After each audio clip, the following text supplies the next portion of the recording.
역사에서 만나는 재미있는 경제 이야기 전설의 김선생 시간입니다. 역사 커뮤니케이터 재원쌤 나오셨습니다. 어서 오세요. 네, 안녕하십니까, 김재원입니다. 예, 오늘은 우리나라 부촌의 역사에 대해서 얘기해 주신다고요. 아, 씁쓸한 이야기죠. 아, 왜요? 열심히 일하고 건전하게 세금 낼 거 다 내고 좋은 동네 이사 가면 되는 거 아닙니까? 열심히 일하고 건전하게 세금 내면 부촌을 못 사더라고요. 그건 좀 걱정이 되긴 하는데 한번 얘기나 들어보죠. 예. 부촌은 뭐 언제나 있습니다. 예. 언제나 있었고 조선 시대에도 있었어요. 근데 이제 부촌이라는 이야기를 하려면 부자 이야기를 예, 그렇죠. 해야 되는데 본격적으로 이제 한국 사회에서 부자라고 불릴 수 있는 사람들이 언제 만들어졌는지 이제 흔히 이제 이런 걸 이제 학술적 용어로 이제 네. 부르주아라고 그렇죠. 이제 표현을 예. 하잖아요. 근데 그것과 관련해서는 사실 지금도 논쟁 중이고 언제 한국 사회에 부르주아가 등장했느냐. 네. 뭐 흔히 이제 자본주의 맹하론 이런 게 이제 1970, 80년대까지 이제 쭉 이 얘기가 나왔다가 아니다. 일제강점기 시절에서야 이제 자본가가 등장한다라고 하는 말도 있고 좀 많이 늦게 보시는 분들은 한국전쟁 이후로 대자본의 형성 이쪽으로 보시는 분들도 있는데 뭐 넓은 의미로 우리는 오늘 조금 네. 바라봐야 되겠죠. 그래서 딱 잘라서 이제 부르주아라고 보기는 힘들지만 19세기 무렵 한 18세기 이후 정도부터 시작해가지고 이때는 이제 한양이죠. 네. 한양에 있는 시전상인들을 중심으로 이제 조금 상업 활동이 조금 활발해지기 시작하면서 부자들이 조금씩 등장하기 시작하고요. 이쪽이 이제 경강 지역이라고 해가지고 네. 지금 얘기하려 그러니까 여기 또 지금 땅값이 비싼데요. 아, 그렇네요. 마포 용산. 예. 네, 마포 용산 요쪽 지역을 중심으로 해서 이제 한양도 조금씩 도시화가 되고 그다음에 이들이 장사를 하는 종로, 시장통들도 도시화가 진행이 되면서 이제 부자들이 그쪽을 중심으로 이제 주거지를 형성하기 시작을 합니다. 네. 네, 그래서 이제 한양에 이제 부촌들이 만들어지기 시작을 하는 건데요.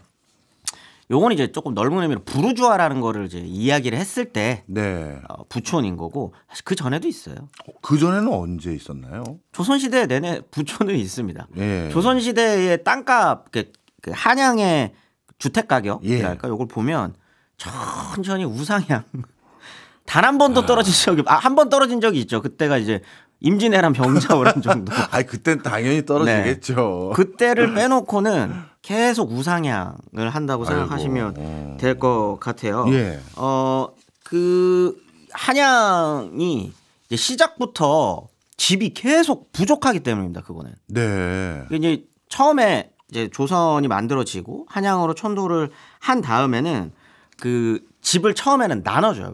맨 처음에는. 왜 그러냐면 누가 한양에 오려고 하겠습니까? 그렇죠. 그 당시는 신도시니까. 완전 신도시였고 네. 원래 이 직전까지 당연히 메인은 개경. 예, 지금의 이제 개성이죠. 그거였는데 이제 안 오니까 집을 좀 나눠줘요. 공짜로. 그 집 크기를 제한을 해가지고 대군들의 집은 60칸. 그러니까 대군이라 그러면 이제 그 적장자를 비롯한 네. 이제 그 방계들. 예. 왕실의 이제 그 정통을 잇는 네. 왕자들 같은 경우는 60칸을 넘을 수 없다. 그다음에 그걸 제외한 왕자와 공주는 50칸. 2품 이하의 관료는 40칸. 3품 이하는 30칸, 서인들은 10칸. 서민들은 그 이하. 네. 요렇게 규정을 해가지고 이제 살게끔 해주거든요. 네. 그런데 이 숫자가 계속 늘 수밖에 없습니다. 그다음에 그 관직을 하는 사람들의 숫자도 늘고요. 예. 그다음에 그 가족들이 이 집을 당연히 계속적으로 증여를 해줄 거잖아요. 그러다 보니까 집을 늘려야 되는데 한양은 늘어나진 않아요. 네.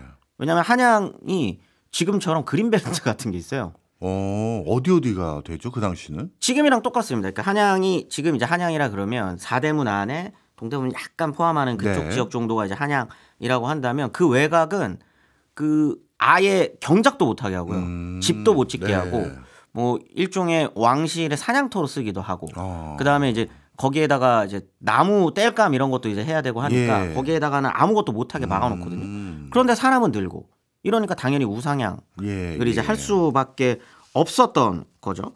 그런데 문제가 이제 하나 이제 터집니다. 이제 말도 안 되는 숫자가 갑자기 늘어나게 되는데 그 한양이라는 공간에 그게 이제 군제도를 개편을 해요.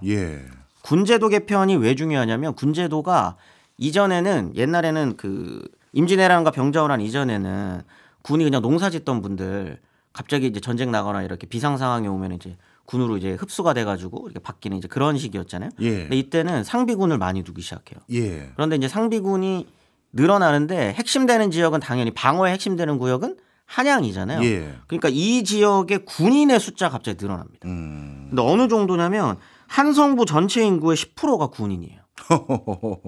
남자로 치면은 20% 가까이. 예. 그러니까 이 정도로 늘어나다 보니까 이 사람들이 묵을 집이 필요하잖아요. 그렇겠죠. 그러다 보니까 거주지 문제가 계속적으로 가중이 되고 원래 집을 못 짓게 했었던 지역들을 결국 짓게 하나요? 풀어주기 시작합니다. 예. 이제 특히 한강로를 중심으로 해서 예. 지금의 한강로를 중심으로 해서 조금씩 풀어주면서 완화시키려고는 합니다만 네. 그게 쉽지가 않죠. 계속적으로 늘어나는 인구가 좀 폭증하기 시작을 하면서 집 가격은 이제 요 무렵이 되면 우상향해서 예. 급상승 곡선을 그리기 시작합니다. 혹시 인구가 늘어나는 게 조선시대 전체 국민의 절대 숫자가 늘어난다는 말씀이세요? 아니면 서울에 살고자 하는 사람이 늘어난다는 거세요? 둘 다입니다. 둘 다예요. 둘 다인데 이거는 사실 과거 시험이랑도 연결이 돼요. 그래요. 이제 과거 시험은 그 원래는 3년에 한 번 치는 게 공식입니다. 공식. 예. 그런데 3년에 한 번만 치지 않아요. 예. 왕이 기분 좋은 일이 있다. 그럼 과거를 열어요? 네. 그러면 근처 살아야겠구나. 그렇죠. 왜냐하면 지방에서 갑자기 다음 달에 예. 과거 시험 특별 시험 친대라고 하면 지방에서 올라오는데 한 달 걸리는데 그러니까요. 쉽지가 않습니다. 예. 그러다 보니까 이제 이제 과거 시험을 합격하고 싶은 사람들은 다 근처에만 살려고 하는 거예요. 그러면 이제 당연히 인구수는 이제 늘어날 수밖에 없는 예. 것이고, 그다음에 군도 그렇게 해서 늘어나고, 예. 그다음에 도시화가 진행되니까 상인들도 여기서 늘어나고, 네. 그냥 이제 폭발적으로 한양을 중심으로 폭발적으로 늘어나지만 점진적으로 이제 이제 조선이라고 하는 나라의 인구도 늘어나기는 합니다. 네. 근데 하지만 한양이 특별히 더 늘어났던 거죠. 그렇군요. 제가 어렸을 때 큰 병에 한번 걸려가지고 1년 가까이 네. 병원에 있었던 적이 있었거든요. 중간중간 나오기도 했습니다만. 근데 그때 할 일이 없으니까 또 부모님이 뭔가 애가 낙담하면 안 되니 희망을 좀 주기 위해서 위인전 비슷한 평전 그걸 많이 사주셨어요. 네네네. 그래서 그냥 뭐 병실에 누워가지고 그런 위인전, 평전, 뭐 자서전 많이 읽어봤는데 우리나라의 역사책에 나오는 많은 위인들이 그렇죠. 집에 대해서 걱정을 많이 하셨더라고요. 왜냐하면 그게 다 한양 때문에. 그렇죠. 그 중에 제가 기억 남는 사람들 중에 몇 명이 있는데 대표적으로 다산 정약용 선생님. 그렇죠. 자녀들에게 뭐라고 하셨냐면 무슨 일이 있어도 사대문 밖을 나가지 말라고 하셨더라고요.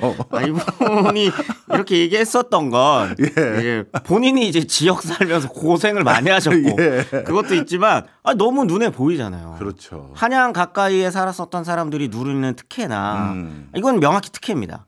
특혜가 너무나도 컸기 때문에 적어도 내 자식들만큼은 한양 근처에 살면서 그 특혜를 누리기를 바랬었던 거죠. 근데 굉장히 좀 가슴 아픈 이야기지만 그렇긴 하죠. 정약용의 자식분들은 못 들어갑니다.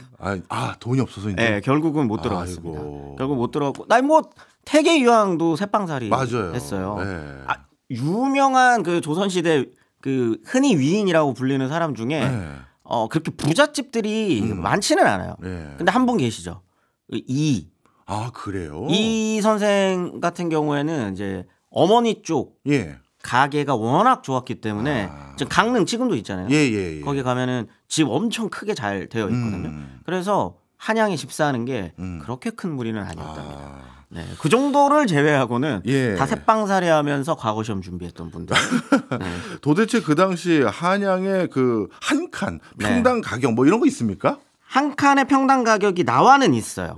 나와는 있는데 1860년대를 지나서 80년대로 넘어갈 때 말도 안 되는 급상승이 있습니다. 근데 이제 기와집을 기준으로 한 칸당 가격이 815냥이고 그 이전에 1860년대에는 96냥이었거든요. 갑자기 뛴 거예요. 10년 만에. 근데 그 경기도나 지역을 놓고 보면은 그렇게까지 상승이 되지는 않습니다. 그래서 지금으로 한 사람은 그게 얼마냐.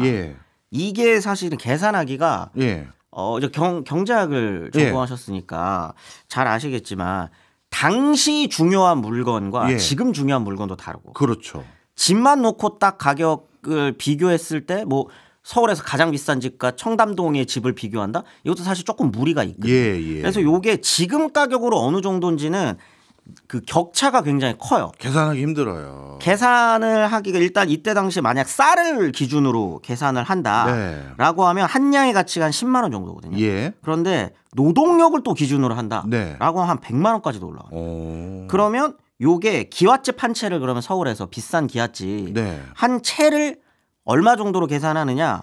이게 쌀 가격으로 하면은 8천만 원 정도밖에 안 해요. 그리고 노동력으로 하면 노동력으로 하면 16원. 너무 차이가 그래. 그러다 보니까 한 중간 정도로 맞추면은 얼추 비슷하지 않을까라고 네. 하면 한 8억 정도. 8억 정도면은 서울에서 기와집 제대로 된 기와집 하나 정도는 구매할 수 있었다. 예. 이렇게 생각하면 될 것 같아요. 기와집은 그런데 네. 그러면 서울 안에도 사대문 안에도 초가집 같은 거 있을 거 아니겠습니까? 네, 그렇죠. 초가집도 뭐 알 수 있는 게 있을까요? 초가집은 더 많이 오릅니다. 더 많이 올라요? 원래 일반적으로 기와집 같은 큰 게 오르는 거 아닌가? 근데 이제 이때 당시에 그러니까 한양에 살고 있는 주로 예. 거주하려고 했었던 사람들이 예. 늘어나는 사람들이 누군지가 여기서 조금 보이는 것 같아요. 예, 말씀 좀 그러니까 해주세요. 네, 기와집 같은 경우에는 2.5배 정도 오르고요. 네. 초가집 같은 경우에는 4배 정도가 오르거든요. 이야. 이게 이제 늘어나는 인구수, 물론 이게 다 같이 오른 겁니다. 예, 그렇긴 하지만 다 같이 오른 거지만 초가집이 더 많이 올랐다는 건 초가집에 살아가는 사람들이 더 많이 서울로 몰렸다, 한양으로 몰렸다는 거거든요. 이렇게 정리해도 될까요? 혹시 기와집은 어차피 자손들에게 물려주다 보니까 네. 매매가 덜 일어나서 시세 반영이 덜 되거나 네. 이랬고 초가집은 워낙 여기서 장사하거나 뭐 하려는 사람이 많으니 네. 계속 빈번히 매매가 올라가다 보니 네. 호가도 올라가서 네. 올라갔다 이렇게 해도 될까요? 그것도 맞고요. 예. 이 시절에 또 유행하던 유행이라고 표현하면 또 너무 가슴이 아프지만 네. 이게 집을 뺏는 경우가 많아요. 집을 초가집을. 빼서요? 그러니까 이제 이거는 어떻게 보면 조선 이제 후기로 넘어가면서부터 신분제도라고 하는 게 원래는 이제 양반이라고 하는 존재를 신분으로까지 보기 힘들었다가 사회적 신분으로 굳어지는 게 이제 조선 후기가 되는데 이들이 이제 그 양반이라는 이름으로 온갖 나쁜 짓을 자행을 하는 거죠. 그 중에 하나가 그 초가집 뺏기가 있습니다. 초가집 뺏기. 그냥 들어가요. 예. 눌러 앉아요. 아. 그런데 신분적 차이나 이런 것들이 조금 있으니 예. 나가라고 말 못하고 그렇네. 포기하고 그냥 딴 데 집 초가집 짓고 살아가는 사람들이 있는 거예요. 아이고. 근데 그러면 이제 그 초가집을 갖고 또 그걸 가지고 증축을 해요. 예. 그리고 그걸 갖다 또 팝니다. 악덕이군요. 그런 경우도 있고요. 이거는 예. 공식적인 이것도 어떻게 보면은 가옥 탈점인 거죠. 예. 그게 뭐냐면 이 왕자들 아까 전에 예. 50칸 정도는 지어줄 수 있다 그랬잖아요. 예. 근데 한양은 지금 계속 집이 부족해요. 그러면 이들 왕자나 대군들의 집 50칸, 60칸짜리 기와집을 어디다 짓느냐? 만만한 초가집을 헐어버립니다. 기와집을 바꾸려고. 네, 거기에 이제 대군들이나 왕자들을 살아가게 예. 하기 위해서 그러다 보니 만만한 초가집들이 계속적으로 허물어지는 경우들이 많거든요. 네. 그러니까 이들이 살 집들이 당연히 더 가격은 네. 폭등할 수밖에 없는 거죠. 이해했습니다. 네. 신분제가 유지되고 조선이라는 어떤 시스템이 유지됐던 상황에서는 이제 서울 집값이 어떤 맥락에서 작용할 수밖에 없었는지 확실히 이해했는데요. 네. 이제는 좀 점핑을 해서 네. 개항 이후 한번 가보려고 하는데 네. 개항 이후에는 이제 외국인들도 되고 한양에 살고 싶어할 것 같고 네. 하는데 그 당시 서울은 어땠습니까? 일단 외국인들이 처음에 들어와서 자리 잡기 시작하는 곳은 제가 그 서울에 그 답사를 만약에 추천을 해달라고 하면 여기를 꼭 가보라고 하는 곳이 있는데 여기 정동이거든요.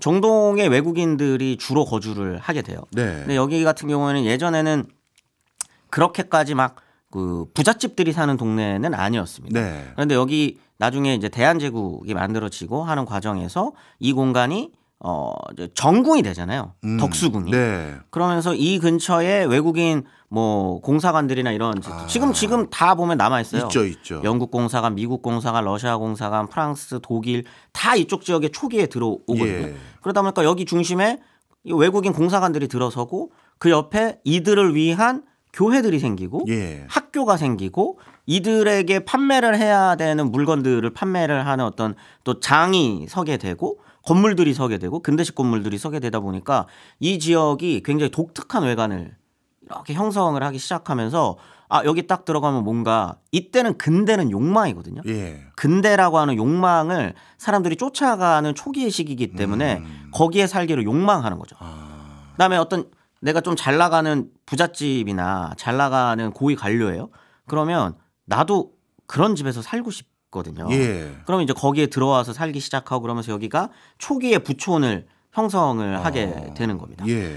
네. 예. 조선 시대 때 네. 제일 사람들이 정말 최고의 어떤 권세가들이 살고자 하는 동네가 예를 들어서요. 뭐 팔판동이나 효자동이나 이쪽 지역이라고 한다면 이제는 그 큰 최고의 상급지라고 할 수 있는 곳이 이 정동 쪽으로 완전히 바뀐 건가요? 그렇죠. 정동으로 넘어왔다가 여기는 사실 금방 시그러듭니다. 아, 그래요? 왜요?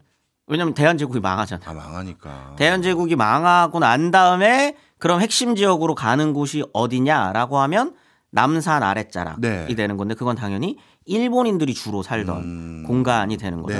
가장 대표적인 동네 한 군데만 뽑으라고 하면은 후암동입니다. 후암동이요? 여기도 제가 꼭 답사 한번 가보시라고. 여기 후암동 혹시 가보신 적 있나요? 그럼요. 후암동에 가면은 아직도 일본식 가옥들이 많이 남아있어요. 근데 여기가 왜 그런 식의 주택지로 변화가 되냐면 일단 후암동이 뜨게 되는 가장 핵심에는 서울역이 있습니다. 네. 지금 아까 전에 이제 조선에 그 가옥들이 만들어지는 구조를 설명할 때 제가 경강상인 이야기를 했잖아요. 그래서 이제 마포, 용산 이쪽 지역을 얘기를 드렸었던 건 여기에서 물류가 오가요. 왜냐하면 나루터를 중심으로 물류가 예전에는 오갔으니까. 여러분들 한강이 굉장히 큰 강입니다, 여러분. 한자가 그럼요. 넓은 한인 거잖아요. 그래서 거기는 사실 바다예요. 조선시대 사람들한테는. 조선시대 이 시절에 가장 큰 배가 한강으로 들어올 수 있습니다. 그러다 보니까 그냥 바다랑 연결된 곳의 느낌이거든요. 그런데 이제 그 근대화가 되고 그러면서부터는 변화가 좀 일어나기 시작을 하는 게 이 물자의 이동이 배를 통해서 되는 게 아니라 기차를 통해서 오가기 시작을 하는 거거든요. 그런데 서울역이 경인선과 경부선의 그 어떤 중앙에 서 있게 되기 때문에 이곳으로 물류가 모이는 거예요. 그러면 여기 근처에 상업이 활발해지겠죠. 그리고 이 근처는 이제 지금 그냥 가장 메인이라고 생각하시면 됩니다. 그러니까 서울역이 메인이 됐고 조금만 옮겨서 그 남산 쪽을 바라보면 거기에 1926년까지 통감부랑 조선 총독부가 있었어요. 행정관청도 이 근처에 다 있었네요. 다 있었던 거죠. 거기에다가 일본 일제 강점기가 됐으니까 일본의 조선군, 일본 아래 있는 조선군의 주둔지가 용산입니다. 그렇게 되면 여기에 핵심되는 어떤 그런 국가시설이라 그러면 안 되죠. 지배시설들, 통치시설들이 이 지역에 몰려 있게 되는 거예요. 그러다 보니까 당연히 이쪽 근방이 부촌이 형성되기 너무나도 좋은 그런 어떤 자리 잡기 시작하는 거고 그래서 아예 이쪽 지역에는 일본인들을 위한 집단 주거단지를 만들어줍니다. 그게 뭐냐면 문화주택이라고 불리는 건데 문화주택 같은 경우는 지금 봐도 와 튼튼하게 진짜 잘 지어놨다고 지금 남아 있습니다. 문화주택이란 사택들이 남아 있어요. 후암동 놀러 가시면은 한번 거기 구경 가시면 화도 나지만 와 우리나라 침략해 들어와갖고 이렇게 좋은 데서 살았다고? 라는 것도 보이지만 딱 봤을 때 진짜 조선인들 여기 오고 가면서 이 건물 보면 엄청나게 부러워했겠구나 싶은 주택들이 굉장히 줄지어 있거든요. 후암동 근처에서 간간히 보이는 빨간 기와집들 말하는 건가요? 맞습니다. 그 빨간 기와집들이 그 신세이다이 주택지라고 불리기도 하고요. 미요시와 주택지, 그다음에 그런 뭐 수루가오카 주택지 뭐 이러면서 이건 다 민간 주택지고요. 그거 외에도 그 이때 당시 그 은행들의 사택들이 여기 있어요. 이 시절에 은행 다니면 진짜 엄청 알짜 부자들이거든요. 거기에 근무하는 일본인들을 위한 사택들이 여기 쭉 줄지어 있고 그다음에 이들이 그럼 자녀들은 교육시켜야 되지 않겠습니까? 그렇죠. 여기에 이때 당시 가장 명문 학교라고 하는 학교들도 이 근처에 있습니다. 그 대표적으로 남아있는 학교가 지금 용산 중고등학교. 그렇군요. 그때 당시 이제 용산 중학교였는데 여기가 이제 일본인들의 주로 다니던 명문 학교. 였었던 거죠. 그러다 보니까 이쪽 지역이 가장 눈에 꼽히는 그 어떻게 보면 그 부촌이라고 할 수 있고요. 여기에서부터 부촌이 조금씩 확장이 되는데 지금의 이제 지하철 6호선 가는 길, 네. 그 삼각지에서부터 후암동에서 조금 내려오면 이제 삼각지잖아요. 그렇죠. 여기서부터 시작해가지고 이태원으로 이렇게 쭉 올라가서 한강진까지 올라가는 길. 여기가 원래 남산 주회도로라고 하는 이때 당시에도 도로가 깔리기 시작을 해요. 이게 이제 1930년대 후반이 되는 건데 이 길을 왜 까냐면 지금으로 따지면은 이제 전원주택촌, 전원주택촌을 그 근처 지금의 이태원 한남동에 짓기 시작을 합니다. 네. 그래서 지금도 거기 부촌이잖아요. 네. 거기가 왜 그러냐면 이 시기에 만들 때 애초에 필지를 한 100평, 200평 단위로 쪼개서 필지를 만들어놔요. 그래서 그쪽에 살고 있는 사람들은 애초에 계획될 때부터 부자들을 위한 공간으로 만들기 시작을 합니다. 그러면은 이제 후암동부터 시작해서 남산을 남쪽이랑 동쪽으로 오가면서 진짜 길게는 신당동이랑 저기 넓게 왕십리까지 이어지는 일본인들을 위한 부촌이 1930년대 후반으로 가면서부터 넓어지기 시작을 하는 거죠. 네. 어떻게 보면 개항 이후 외국인들이 우리나라의 그 한양에 많이 거주하다 보니까 뭔가 부촌은 다 외국인들에게 뺏긴 느낌이 있는데 반대로 조선인들을 위한 부촌 이런 건 없었나요? 조선인들만을 위한 부촌이라고 하는 건 조금 힘들지만 조선인들이 주로 좀 동경하고 살아가려고 했었던 부촌이 있기는 합니다. 그건 어딘가요? 거기가 이제 그 경성, 그때는 경성이죠. 경선의 동부 지역이라고 불리는 곳인데 지금의 이제 해화동 일대라고 생각하시면 거기가 이제 종로 4, 5가 옆쪽부터 해가지고 그 위쪽으로 올라가는 그 해화동인데 거기가 왜 갑자기 조선인들의 부촌으로 떠오르냐면 일단 바로 옆이 우리가 지난 시간에 다뤘었던 북촌이에요. 그러다 보니까 이쪽 지역에는 조선인들이 주로 살고 있는 공간이기도 했었습니다. 그런데 왜 부자들이 동부 지역으로 가냐? 여기가 살기가 좋아요. 아, 그래요? 여기 지금은 여기 이제 성균관대학교가 있지만 원래는 거기가 대학로로 불렸었던 이유가 성균관대학교 때문이 아닙니다. 서울대가 있었죠. 거기 서울대가 있었고 이 시절에는 경성제국대학이 있는 거고 경성제국대학을 비롯한 총독부 관련된 그 유관 부서들이 이쪽에 근대식 건물로 갑자기 형성이 쫙 돼요. 그리고 가장 핵심이 뭐냐면 여기까지 전차로를 연장합니다. 아, 교통. 교통이 연장이 되고 근대식 건물이 있고 그때 당시에 식민지 조선의 유일한 대학교가 있는 곳. 그러다 보니까 여기가 상징성이 만들어지기 시작을 하는 거죠. 그리고 이 근처에도 아까 후암동에 만들었다고 그때 말씀을 드렸었던 문화주택들이 이 근처에 또 만들어지기 시작하면서 지금도 그 약간 유산이랄까? 그게 하나 남아있는 게 여기를 부르는 이름이 있습니다. 뭔가요? 지금도 부르는 이름. 뭐죠? 교수촌. 아, 교수촌. 맞아요. 그게 이제 여기 서울대 교수들이 살던 곳, 그다음에 경성제대 사람들이랑 근무하는 사람들이 살던 곳이라 그래가지고 교수촌이라고 불리는 그 집단 주거지랄까 이런 것들이 이제 형성이 쭉 되면서 물론 경성제국대학에 주로 다니는 사람도 일본인이고 그 교수들도 일본인인데 일부 조선인들과 조선인 교수들이 있거든요. 그래서 그들은 거기에 살아갈 수 있었던 거죠. 왜냐하면 월급이 기본적으로 당시에 평균 월급의 10배 이상입니다. 10배나요? 10배 이상입니다. 그러다 보니까 비싼 주택에 살 수 있는 정말 몇 안 되는 조선인 부자들이었었던 거죠. 그래서 그쪽에 이제 주로 살아가게 되는 거예요. 나름대로 경성에서 부촌이 어딘지는 쭉 알아봤는데 이 경성 부촌 이외의 지역, 그러니까 흔히 말해서 지방에는 부촌이 이제 없는 겁니까? 지방이요? 지방에도 부촌은 존재합니다. 뭐 부산, 대구, 그다음에 지금은 조금 이제 그 식민지 시기가 끝난 다음에 조금 많이 허물어졌다고 표현하면 거기 살고 계신 분들은 좀 기분이 안 좋으실 수도 있는데 조금 그때만큼의 이제 명성을 누리지 못하는 그 항구들이 몇 개 있어요. 목포. 가장 유명한 곳이 이제 목포. 그다음에 조금 더 위로 올라가면 강경 이런 데들이 굉장히 당시에는 번성했었던 곳이었는데 이쪽에 한번 답사 가보시면 네. 방금 제가 말씀드렸었던 그런 분위기에 일본식 그 부자들이 사는 네. 그 부촌들이 네. 당연히 형성이 되어 있습니다. 아직까지 남아 있는 거군요. 제가 살고 있었던 마산, 제가 고향이 마산이어가지고 마산도 마찬가지로 그때 당시에 그 부자들이 살던 일본식 주택들이 아직도 남아 있는 경우들은 있습니다. 그렇군요. 그건 어찌 보면 그들 도시는 그 이후에는 다시 기회가 많지 않아서 그렇죠. 그거를 많이 허물고 다시 올릴 기회가 적었다는 걸 반증하기도 하네요. 그렇죠. 반대로 얘기하면 진짜 서울 수도권 집중이 얼마나 큰 문제인지도 또 우리가 확인할 수 있었던 시간인 것 같습니다.